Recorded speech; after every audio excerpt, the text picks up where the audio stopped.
Hey, well, what's up, everyone? Welcome back to another episode of the Collision Live. We're back. We're out from our hibernation, ready to dig into some culture.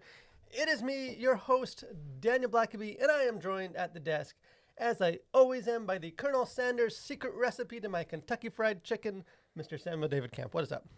Not too much. Good to be back. We've had a bit of a hiatus here, so It has been. Nice. So this is how long? I don't know, like a month. Yeah, if you want to know how sort of the last stretch is going, I can't even remember why we haven't had an episode. I know there was sickness in there, there was Travel. there's a bunch of stuff. But hey, all that means is that we have more to talk about today. A lot of interesting stories and things that have been kind of popping up in culture about entertainment and the future of entertainment and different maybe surprising surveys about sort of Gen Z and the next generation's view on content stuff and The Chosen. Just a lot of kind of interesting stuff for us to get into. We also have, maybe we'll tease next week. We'll be sharing more definitive stuff, but some exciting stuff happening or just about the future of this show and maybe other shows and things that we will have coming up that we're excited about. So Yeah. looking forward to that. Change is afoot. Change is good. The leaves are changing, and so is the Collision and the Collision Live. But like I said, we have some interesting stuff to get into. So why don't we just kick things off like we always do with cultural conversations?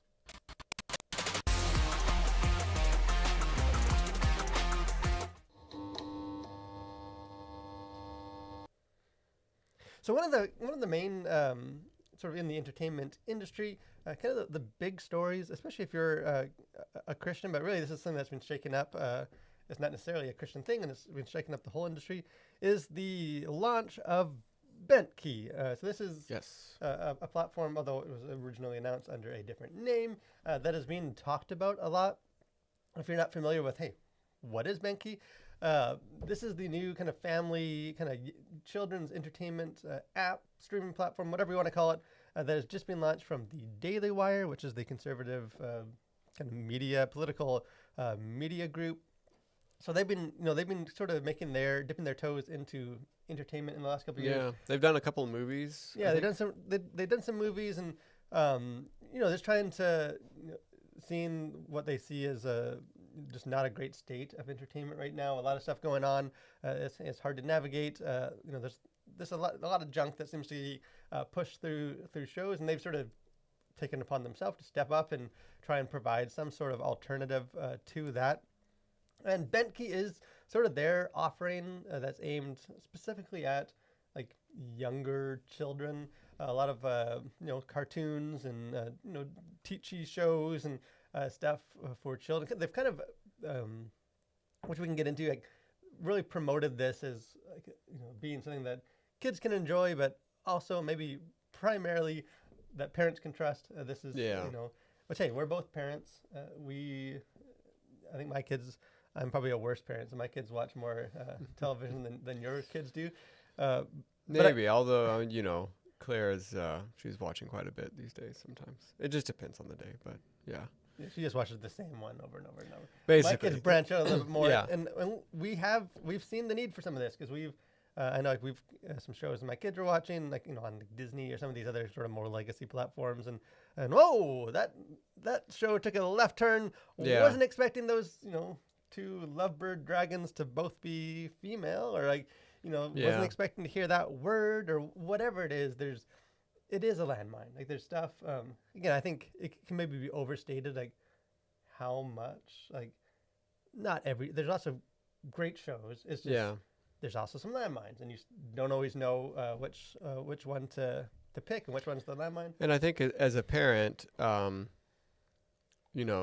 I think with everything that's being offered on streaming platforms, at least for us, like we don't like just. I think maybe yesterday we did this, but typically, unless we've already seen it or we know about if it's some new show that she wants to watch, like we won't let her watch it unless we've sort of watched it first or at least have done a bit of research on the show. The benefit of having something like Disney, though, is like they've got a huge back catalog of shows that are fine and that are safe and that we can trust. But yeah, I mean, I think I think there's, especially with some of the stuff that Disney's been doing and like Pixar and just some of these like, agenda pushing shows or movies. I think there's an elevated sense of fear among parents that like, hey, we get like, there needs to be something else that I can just put in front of my kids and not have to monitor or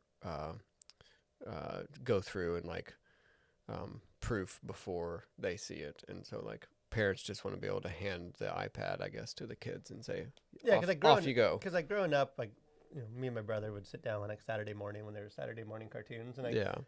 my parents like they were very involved and stuff. It wasn't like they were just didn't know what we were doing, but like there wasn't the same sense of like, although there was some looking back, there's some stuff like, ooh, I think we forget some of the stuff that got pushed through some of these shows. Oh yeah, like but overall, there wasn't as much of like a sense that like, you know, there was more of a trust that okay, there's gonna be some stuff. Usually, probably jokes that kids maybe won't get it. Yeah. As a kid. Yeah. But it's not necessarily gonna be pushing stuff. So that is sort of what this platform is going for. So I thought we could get into. We actually have an interview. We'll play a clip for in just a second to maybe sort of set the tone a little bit for this. But sort of like what is as Christians this platform? Again, this is from a conservative, political. So I think a lot of the values might align with Christians, but this isn't necessarily a Christian. This isn't Pure Flix or something that's like none of the shows are going to have mention Jesus. Like it's not a religious platform, but it is something that I think a lot of the values and stuff will probably align. But I do think it does raise questions as far as like what is the future of sort of streaming and entertainment? Because a lot of it seems to be going in this direction. I think there's good to that and there's not good to that. So maybe we can kind of get into that. But before we do, I thought we'd play a quick clip. I had the opportunity to kind of one of the flagship shows for the Bentkey Network is A Wonderful Day with Mabel McClay, kind of a Mr. Rogers inspired sort of children's show. I had the opportunity to sit down and interview Mabel McClay and also Caddy and Ryan Chase, who are the creators of this show. And in that interview, you can watch the whole interview on our channel. But I kind of asked them about Bentkey. What do they see? Why does it make a good fit for them? So why don't we play the clip of Caddy Chase kind of answering that, and then we'll kind of dive into it. Well, one of the first things that they said to us upon initial meeting was our vision is completely apolitical content that's focused on wholesome, joyful shows that kind of feel the way that they used to. And we thought, oh, we can help with that. That's our thing. We love shows of the past for kids. We have a taste for that. We want to see a show that's a bit less stimulating and fast-paced and more gentle and calm. And so we just feel so aligned with that vision for sure. So that was Caddy Chase, who plays the character of Mabel McClay in the show, sort of expressing just her, the safety that comes with it. Yeah. Sort of a return to the past as far as sort of that sense of trust. But what are some of your initial thoughts with this? Like, are you, as a Christian, as a father, as just an all around culturally savvy gentleman, what do you sort of see as, are you excited by something like this? Do you think this is sort of the future? Are there any red flags? What are some of your perspectives? I think it's a really interesting proposition for parents, and I think maybe that's where it makes the most sense when you start to see sort of just the splitting up of streaming.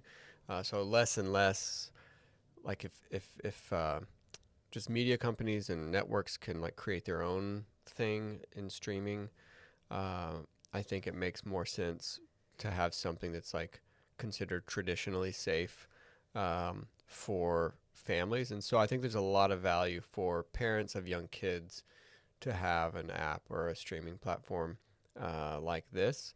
And so I think that's what a lot of parents want, is just to like, I don't want to have to like consider the options and sort of wade through new shows and, hey, your friend at school really loves this show. I've never heard of that. I got to go figure out what that's about. And is that safe for my kids? So I think there's a huge amount of value in that for parents.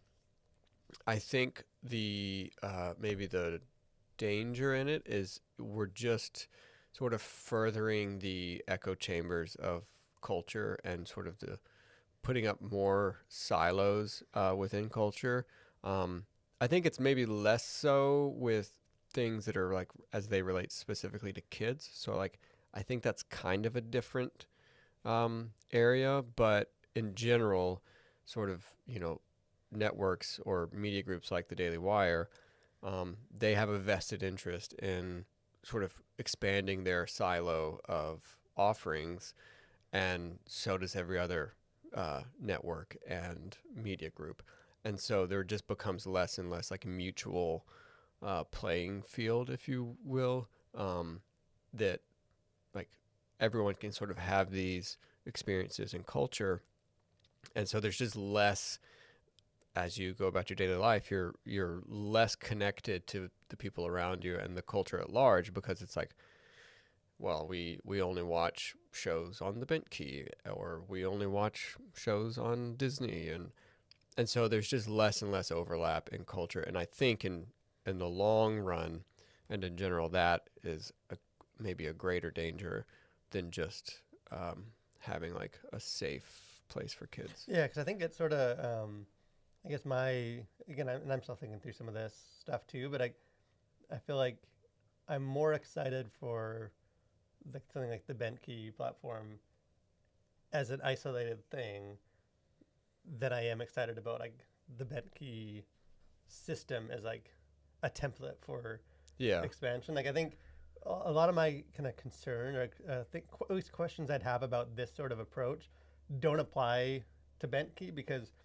it's for kids. Like I don't think, I think as a parent, there's obviously want my kids to watch like the shows that I love growing up and some of that sort of stuff. But like for the most part, like I don't care if it's a good show. Like if they enjoy it, if they're, I'm not going to sit down and be like, yeah, but is it technically excellent? Like, is it really challenging? Is it deep? Like, I just want them to laugh and like watch a show and like, hey, they were outside playing, they're tired, after school, like they got 30 minutes on the screens, they go watch a show. I don't need to worry about it. They move on. I guess it doesn't necessarily have to be like, this, real high thing, and is it really challenging their world views? And like, you don't really want some of that. And I do think it's, in some ways, it's an extension of what we've done in other arts. Of like with music, we have like safe and fun for the whole family. Like we've sort of developed sort of isolated pockets of like music, and I think we've done that with books. We're like as Christians, and we know we're only going to get stuff that aligns with our view. Like we don't need to, we're not going to be exposed to views we don't agree with. We're probably not going to be challenged or questioning our, like it's just very much, you go there, you relax, you take a deep breath, like, and then it sort of washes over you and you feel good about yourself. And I feel like that's sort of where we're moving with now with entertainment. Like, because we haven't necessarily had that. We've had Christian radios, and then it's like, but when it comes to entertainment, like we all got Disney. Like we're all kind of wading through. We don't have the safe and fun for the whole family. Which I think there's a lot of players, I think, that want to create that. Like I think there's a lot of money to be made in doing that and to throw at that, because I think like what is that? The American Family Network, or Great American Family. Great American. I know it, or whatever the name change with like PureFlix. Basically, like a Christian Hallmark, I think. Essentially. So there's like indeed, if not in name or word. So there's basically that. You've got things like Bentkey and just sort of the Daily Wire in general that are wanting to do sort of the counter to sort of, let's say, mainstream Hollywood, which again, it's, all these things that sort of like mainstream Hollywood. Well, there's a lot of good there too, and I think it oftentimes just sort of gets like this big amorphous thing that's evil. And then we have our bright shining light over here that's whatever, safe and fun for the whole family. But I think the problem with that is there's a lot of good things coming out of this like evil empire that you see, because it's like it's not all like one thing, and I think it's easy, and it makes it easier to sell your product if all of it's evil and you shouldn't partake.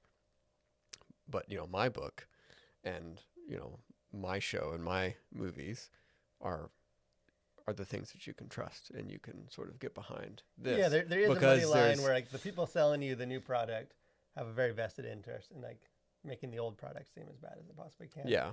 So there definitely is some of that. And I do think maybe two things can be true. Like one is definitely a market for this. I don't know. Yeah. Oh, I yeah. think I mean, like, streaming is not like it's hard. Like all the companies are losing money. Like it's not. yeah, it's not a just some, moneymaker. like just because there's a lot of angry people. Like it remains to be seen like how much they can. Something like Bentkey can sustain itself just on that sort of audience. Like so, I think there is a market for it. Like, but the other thing is maybe just that like it doesn't necessarily mean that it's always healthy to have an alternative to like again kids. Give them something Yeah. safe. You don't care about that. But as far as like taking this sort of approach and just applying it to like all age demographics. And like now Christians, we have these streaming platforms that like every movie is going to feature heroic Christians, and every it's going to our worldview and like things that we don't agree with are always going to be shown as bad, and like things that we worldview stuff that are tricky are just never going to get brought up in these shows. Like I don't know if that's necessarily healthy. And then Yeah. I know there's a balance of like you don't want to just be bombarded with a bunch of junk from Disney. Like, I think entertainment shouldn't be homework, and I guess necessarily, and it shouldn't be like a big burden. But I do think there is something that's lost as Christians when like so much of what we sort of the way we can understand the world and people and like other viewpoints and like sort of get into that heartbeat of kind of the pulse of culture is through shows. Like that's how we know most of the things that we are mad about. Like Right. because of how we've seen it in shows, and that sort of helped frame our.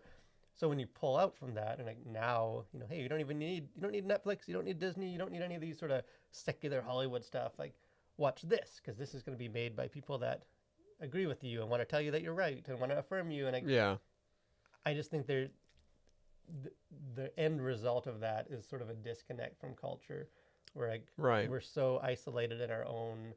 Like our viewpoints are never challenged. We never hear different viewpoints. So we don't really understand people of other viewpoints. Like, because the only time we hear about them is secondhand from like our own people talking about them. But we don't hear like, their trust stories. me, I've been outside the cave and it's not good. You don't want to go there. Stay here where it's safe. And I think that's a terrible thing. I think for society, because it's like let's say for the church, it's like the church, evacuates from society, bringing with it the light, and then they look back and wonder why it's so dark out there. Like, and so it's just this weird place, I think. And again, this is sort of maybe specific to American Christianity. It's like the church sort of just pulls away from society, looks at society, chastises it for being so dark, and then retreats back into itself. And it's like, well, of course society is going to be darker when you like take the light away from it. And so again, and I'm not saying that like not everyone is doing this, but I think in many ways that's sort of what's happening is we're sort of pulling up the drawbridge, closing the doors, and then our only interaction with culture is sort of to tell it why it's wrong, and you should be ashamed of yourself, and then we go back into our castle, and I just think like, well, what difference are you actually going to be making in the world? And it's like that's sort of the point of us being here, is to connect with the world in a way that makes room for the gospel. And it's like you can't do that if you're just I feel like shows and hurling movies, the gospel like message over stuff. Like obviously, watching a movie, from secular Hollywood isn't the same thing as like going onto the street and like sharing the gospel. Like it's not like a replacement. Like, oh, if you want to be engaged in culture, just watch a lot of Hollywood shows. But like, I do think it is a way to. It's part of that conversation. Like, it is the way that we can be engaged and understand and like hearing, having those conversations and I just think it's healthy. Like, even like as someone that reviews movies, like reviewing like a normal mainstream Hollywood film and then like reviewing a faith-based thing, like those are completely different experiences. Like, like sometimes like I've seen stuff that like, hey, this is a bad movie. I get why people are mad about these sort of things, or saying Oppenheimer, hey, they don't need sex in it, like that.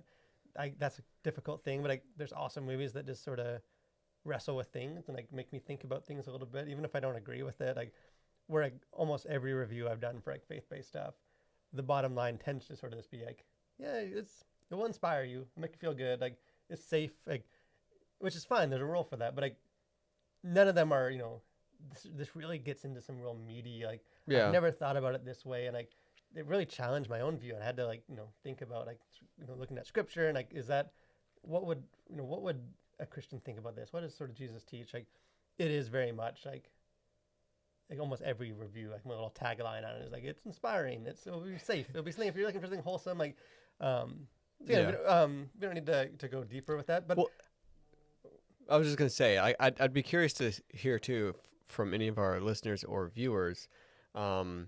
Is this something that your kids, like, if you're a parent, is this something that you're considering? Like, have you made the switch? Are you ditching Disney to go to Bentkey? Are you just adding Bentkey in as a supplement to your streaming options? I'd love to just hear what, like, from our audience, like, if you have experience with this, like, what are you doing as a family or as a parent?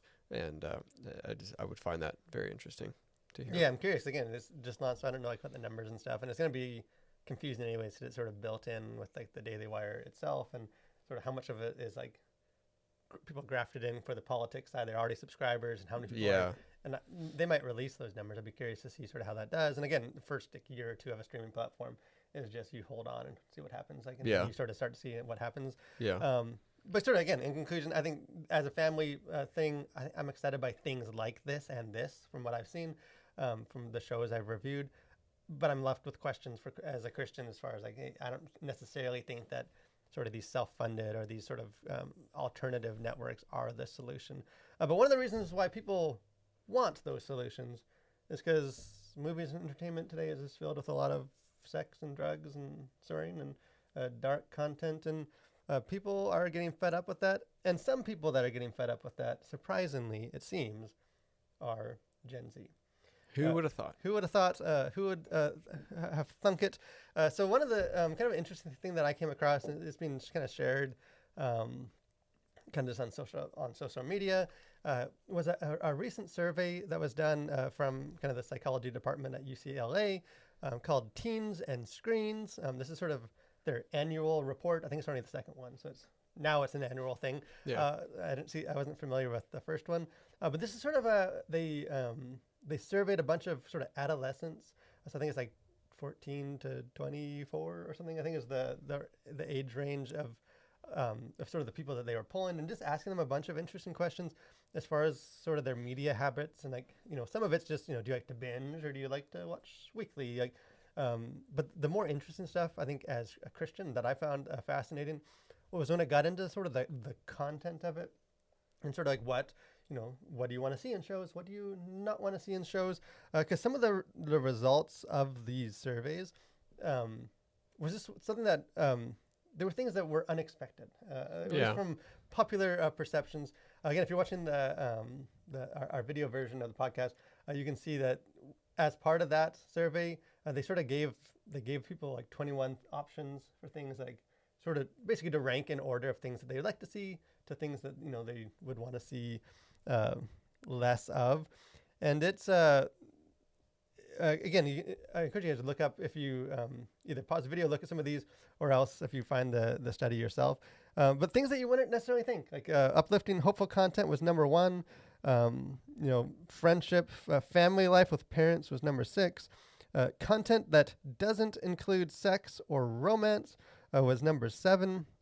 And then if you go down to like the bottom of it, a lot of the things that do get more like the hot button things, like the LGBTQ stuff, or like climate change, or partying, drugs and alcohol, current events, romance or sex, the stuff that seems to get the most like Airtime, and they talk about, was ranked at the bottom. That, hey, maybe we don't necessarily want more of this stuff. Kind of some other just general numbers from there, and then we can dig into this a bit.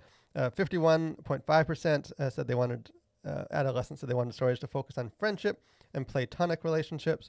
Another 33% were neutral, so only 15% of people sort of disagreed with the fact that, hey, we'd like to see more movies where the characters like existed beyond just like a sexual or like a romantic relationship, and they can, hey, just be friends, just be kind of more platonic.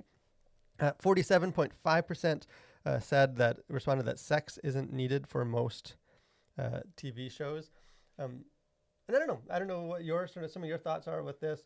It's been interesting that we posted this article. We kind of wrote an article summarizing some of these findings. Let's go to our website, thecoalition.org.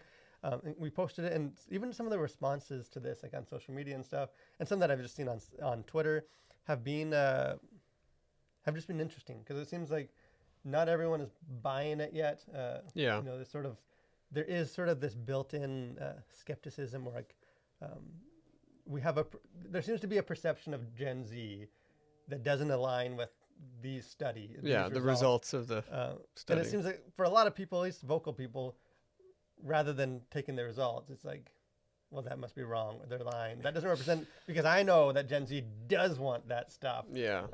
By golly. But what are some of your takeaways from this? Yeah, I mean, I think in some ways it's surprising. In other ways, it's maybe not surprising. I think especially when you see like what's the bottom category of what they want to see in entertainment versus like what's at the top. Like it's not surprising that like all the political issues are what they don't want to see. And sort of the sex and romance, because I feel like that's already like sort of proliferated throughout. Like I think you can't get away from some of those like current issues, because they are current issues, and like it seems that everyone's talking about them. And so if you go to entertainment, like, do you just want to see more of that? And so I think in some ways you're seeing just sort of that reflection of like, maybe let's just get away from the stuff you see all the time. And so I think in that way it's not surprising. And I think it's interesting too that like the people making all of the entertainment content is not yet Gen Z. So it's like, it's sort of... Yeah, because that is a distinction, which I think, I guess if you're someone that doesn't necessarily do a whole lot of following of like Hollywood or understand, like I feel like Gen Z and just the younger generations, like they get blamed for the content that's sort of like their entertainment, and it's like, well, it's filled with sex or it's filled with this because Gen Z, like, because that's who Gen Z are. They want like, which like they're not making the entertainment. Like Gen Z, if you're a 14-year-old, you're not in Hollywood making big creative decisions about like, the next hit show on HBO. Like, yeah, those are boomers, maybe some Gen Xers. Yeah, because even millennials are still like on the cusp. Like there's, that's still young. Like, so don't blame Gen Z. Obviously, there's a feedback loop, and like, hey, this show had that stuff and it did really good, so therefore we'll make more. And like, so it's not like it's entirely not to do with the audience themselves, but like they aren't the creators of these shows. Yeah, they do get blamed by people that like see all they want is these. Like, and I think even like it's interesting with that survey. Like, I think that list of 21 things, like the things at the bottom, it's like the audience is saying we want less of these, but like it's the creators that want to talk about those things. Right. Like it's the creators who aren't Gen Z that want to push those, and like every show needs to be, to deal with like tackling these like big issues. Or, like, some of these big political things, like, and there is sort of this disconnect, but that is almost a generational thing as well. Of it's beyond that generation. Well, and I think that's just sort of oftentimes like how every generation sees the next generation. It's like, oh, they just are, sex crazy, drug addict maniacs, and so let's just give them what they want. And it's like, well, like, I think every generation has thought that about the generation that came behind them. And so like, I think there is just like, as you get older, I think you forget maybe what it was like to be young. And so I think, and then you have the hippie generation that's like, why can't they just fall in line and, get in the system? And it's like, said all the people who went to Woodstock. And it's like, wait a second. Like, I think you've just lived some life and you're, you've changed, and it's like, that's okay.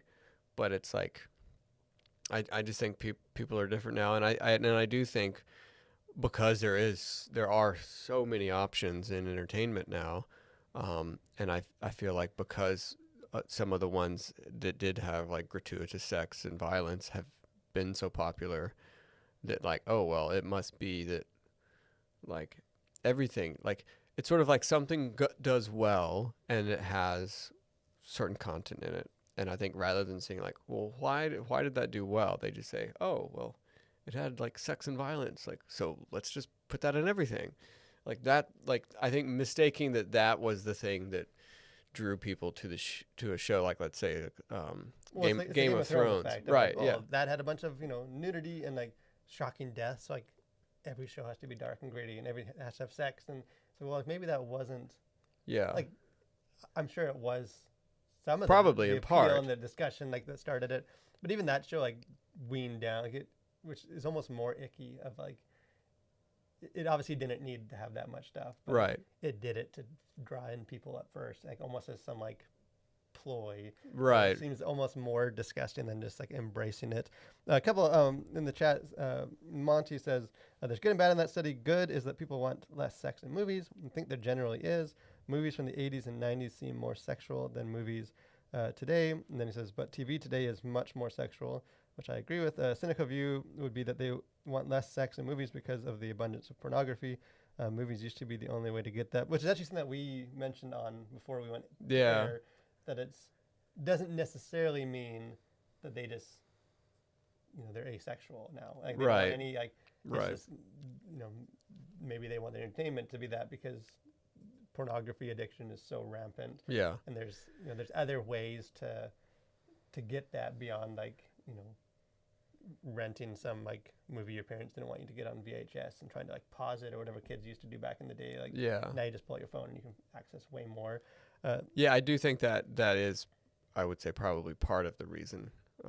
I don't know how much of it relates to that, but yeah, I would definitely say that's part of it. Yeah, and I do think too, like we were talking before we went on air too. I think some of it's the cooling off of like the streaming debut of. I feel like when streaming started, it was like, hey, we can do anything. We don't have restrictions by the government about what we can show. Like, sign up to Netflix and you get sex and you get this and you get all these edgy stuff and it's super on the edge. And I feel like because they could, it's like the Jurassic Park thing. Like, we never thought if we could if we should. Like, there's so much of that now I feel like that the novelty or whatever you want to call it of that has just worn off. Of like, Well, the people are shot, tired of like, oh, another show and a bunch of sex in it. Like, well, if everybody's doing like shock and awe movies, like they are, like then no movie is shock and awe. And I think it's sort of the same with like when like CGI and visual effects really like it's the Phantom Menace, right? Like now Pandora's box has been opened. Like you can do anything with movies and with graphics and all this stuff, and so you start doing that, but you realize like it isn't like people don't really care that much about the graphics. Like if you have amazing graphics and visual effects in your movie, but it's a bad movie and there's a bad plot and it's poorly acted, like people aren't going to care because like we've all seen it now. It's sort of that same, I think in some ways that same mentality. It's like, well, if everybody's going to be putting, sex and violence in their movies and like everybody's like, pushing boundaries and cutting edge or whatever, eventually it's no longer, like maybe that was cutting edge for Game of Thrones, but like that's been and gone. And so it's like you really can't use that as a crutch for your show. Like you still have to have a good show or you still have to have a good movie, not just be like rely on sort of the shock and awe of like sex and violence. I do think people are just getting tired of it. Like, yeah, I think people are they've had so much of that sort of bombarding them, and I'd say too, I feel like I feel like we should, as Christians and as people that aren't maybe like Gen Z, like older, like we are, I do think it's important to like, one study is not exhaustive. Yeah. But there's been, just because I follow this industry and stuff, like there's been a lot of wins as far, or like a lot of, I guess, good news or like things like this in other forms that have popped up. And I feel like in some ways, some of like the big issues, like the LGBTQ stuff or the transgender stuff, that like Gen Z is very much more comfortable with and desiring, like kind of overshadows everything. And so a lot of the perception comes like based on that. And then we sort of move out from there. Where like, if you look beyond that, like, there's been a lot of studies just about almost a bit of a course correcting and like, just having less sex outside of marriage in general, or like wanting in the entertainment. And and it is just interesting to see something like this. Like this whole study is the idea of it is to give a voice to Gen Z themselves, so that people can listen. And it's been sad or interesting to see that People just aren't listening. yeah, the response to it has been very much the opposite of like, no, Yeah. that's just not who they are. I know that's who they say they are. Right. But I know because they must want more sex, even if they're saying they don't. And I do think there's a lot of good happening Yeah. if you do sort of keep, things like this that keep popping up.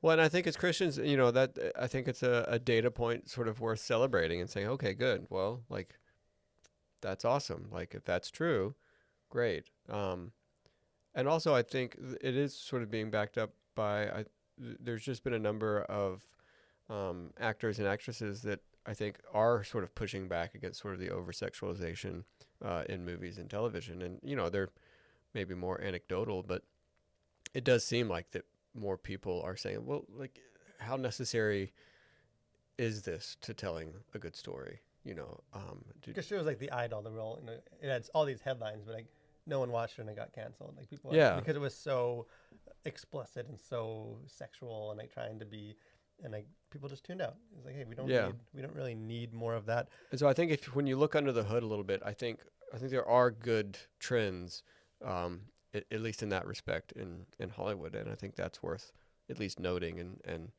taking notice of. Yeah, so I was encouraged by the study.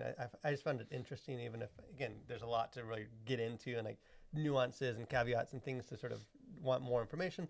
But it does seem like there has been sort of a wider spread pushback to some of the sort of immoral or explicit stuff that's happening in entertainment. Yeah. Brody, we missed this comment, said that he'll add Bentkey and give my kids access, and we'll just see how it goes.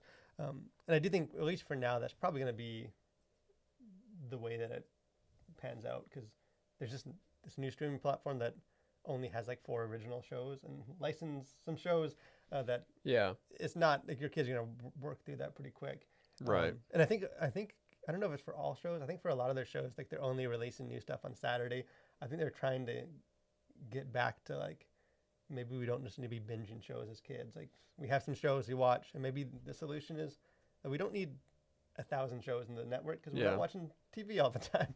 And hopefully, I mean, like our kids play a lot outside, and my desire would be to have lots of outside time and a little bit of movies or shows or what have you. So yeah, and also Monica says another reason movies have less sex is simply because that's simply what sells, and most blockbusters are PG-13.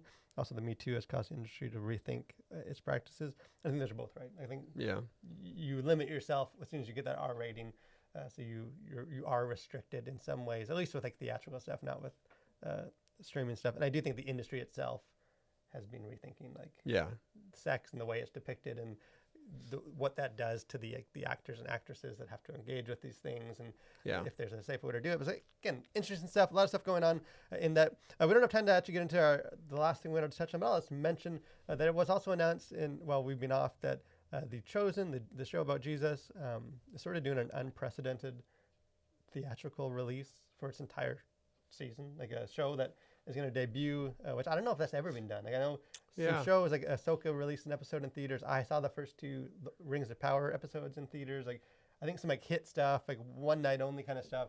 But this is like, I think they'll release like 2 or 3 episodes for 2 weeks, and then the next 2, and like, which again, I don't know if there's anything to get into with that other than just that show's crushing it. There's obviously resonating with people, and the fact that a show about Jesus is sort of paving the path to like has that much credibility or like buy-in that they can do what Star Wars hasn't put its whole season on the in theaters, or like some of these other big shows, Disney shows. Marvel hasn't done that with their seasons, so it's crazy. Jesus, box office hit, so definitely excited for that. But kind of final thoughts here. Encourage you guys to check out. We've had several interesting reviews and things in culture. If you haven't caught the movie or still curious about sort of what I think, or some break down some of the content stuff, like we had a Five Nights at Freddy's, which is sort of the horror movie that got bad reviews and they made just a gazillion dollars in theaters, despite the fact that it also released the same day on streaming. So sort of one of those Black Swan who needs events. critics, because people like these movies. It's based on a very beloved video game, so I think there's a lot of built-in audience to that. Also, I guess it's a couple weeks now, but Killers of the Flower Moon. I think a lot of people are waiting till that hits streaming. Yeah. Because it's 3.5 hours long, and that's just the human body was not. Takes some intended to sit dedication. Yeah. in a theater for 3.5 hours. But I enjoyed the movie. Difficult movie, but I think sort of that kind of movie is why I think it's healthy for Christians to see things that aren't just safe and fun for the whole family. Yeah. Christmas movie. So check those out. And then I did review both Wonderful Day with Mabel McClay and then Chipchilla, which is sort of the Bluey inspired film or the Bluey knockoff, depending on your point of view. Yeah. Sort of their two flagship shows of Bentkey. I had the chance to see both of those. So if you're curious about the network and want to hear a bit more about what shows they have to offer, check out those reviews. Anything kind of fun for you? I made my second appearance on the Establishing Shot podcast with Eli, and I think it comes out this week. I should have probably looked up the date, but you can check that out wherever you listen to podcasts. Yeah, maybe we'll link it in the description. We do a deep dive on one of my favorite films, Interstellar. So check it out. Yeah. So check out that. But like I said too, we do have some interesting announcements and stuff, which we'll probably do next week as far as sort of the show and some stuff we're excited about, sort of the future of the show, what that might look like. So join us next week to get into that and just some more cultural stuff. But most of all, guys, thanks for joining us. Thanks for watching. Stay safe, enjoy fall, and continue to collide with the world for Christ.